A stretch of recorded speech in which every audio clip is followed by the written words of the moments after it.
Cette semaine, on voit qu'est-ce qui se passe quand, dû au confinement, un photographe n'a plus accès à ses modèles en chair et en cheveux et se tourne vers le plastique.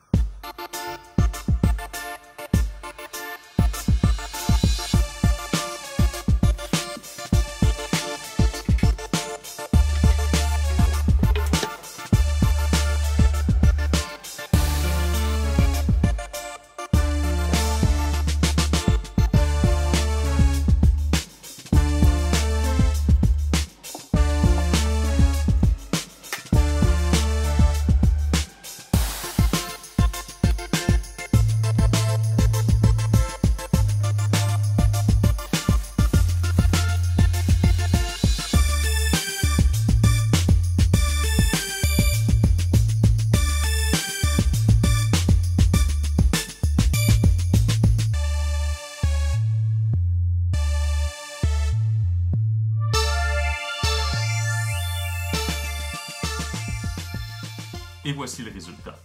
J'espère que vous l'appréciez. Mon objectif, c'était de produire une image seule dans mon sous-sol avec des objets que j'avais déjà ici à faible coût. Parce que ça faisait longtemps que je n'avais pas fait de photoshoot finalement avec des objets, des natures mortes. Et je trouvais que c'était une bonne source de distraction en attendant de pouvoir me remettre dans l'action avec des modèles vivants. Alors, si on parle un peu du setup, c'est une lumière qui est avec un grid box qui éclaire directement sur la table. La figurine, notre modèle du jour, c'est un robot de World War Robot. Je vais mettre le lien en description. C'est vraiment, ces figurines-là sont difficiles à avoir, mais si vous êtes capable d'en acheter, allez-y. Elles sont un peu dispendieuses. La mienne, je crois que je l'ai payée autour de 80 ou 100 $. Mais tout peut être articulé sur le robot. On peut les positionner comme on veut. Ils ont beaucoup de style. La qualité de la peinture est excellente. C'est vraiment, vraiment des belles props pour des photographes. Le background était finalement une feuille de tôle à biscuit bien usagée pour avoir une belle texture, un look industriel. Et le sol, c'est la seule chose métallique que j'ai trouvée. Initialement, je voulais rentrer de la terre pour faire le sol. Puis là, je me suis dit que ça serait un gros bordel à nettoyer. Puis en plus, que je pourrais peut-être faire rentrer des bébites dans mon sous-sol, ce que je veux vraiment éviter. Alors, j'ai utilisé des mailles, d'une cotte de mailles que je prévois fabriquer un jour, si j'en ai la patience. En plus de ça, j'ai utilisé différentes serres et petites gommettes finalement pour les serres pour tenir la toile à biscuit et la gommette pour tenir le robot en place. Si maintenant on parle un peu du photoshoot en tant que tel, ça a été probablement un des photoshoot les plus faciles de ma vie. Je suis arrivé à mon résultat final en moins d'une dizaine de photos et la raison est simple, c'est une fois que tout était bien placé, chaque fois que je faisais une photo, je pouvais l'analyser et voir qu'est-ce que j'aimais pas dans la photo et tweaker un petit élément à la fois. Contrairement quand on shoot des modèles vivants qui peuvent difficilement faire deux fois la même expression ou être exactement positionnés deux fois de la même façon. Donc, on joue toujours avec, on contrôle un élément et ensuite il y a un petit élément de random, de hasard.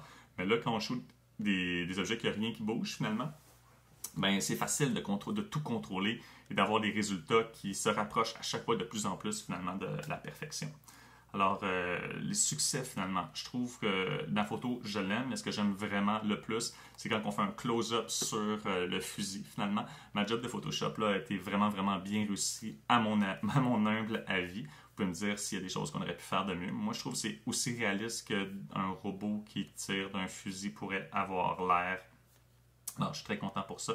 Par contre, ce que je n'aime pas, je le savais initialement quand j'ai fait la photo, mais maintenant, a posteriori, je le vois encore plus, c'est que ma photo, elle est trop serrée. On voit une scène d'action, il y a un certain dynamisme à cause du motion blur, mais par contre, il n'y a pas de storytelling. On voit juste un robot en train de tirer. Il tire sur quoi? Qu'est-ce qui se passe? Pourquoi il est là? Est-ce que c'est un gentil? Est-ce que c'est un méchant?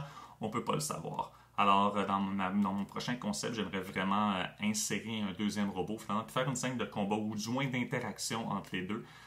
Pour justement raconter un peu l'histoire. Probablement, je vais reprendre le même robot. Ça serait intéressant là, de continuer un peu les aventures de notre petit robot de Depot 4. C'est ça, il me semble? Depot 4, exactement, de Los Angeles. Sur ce, je vous remercie d'avoir écouté la vidéo jusqu'à la fin. Ça me fait chaud au cœur de savoir que quelqu'un peut m'écouter aussi longtemps.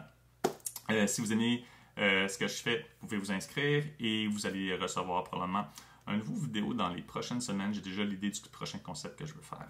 Sur ce, merci et à la prochaine.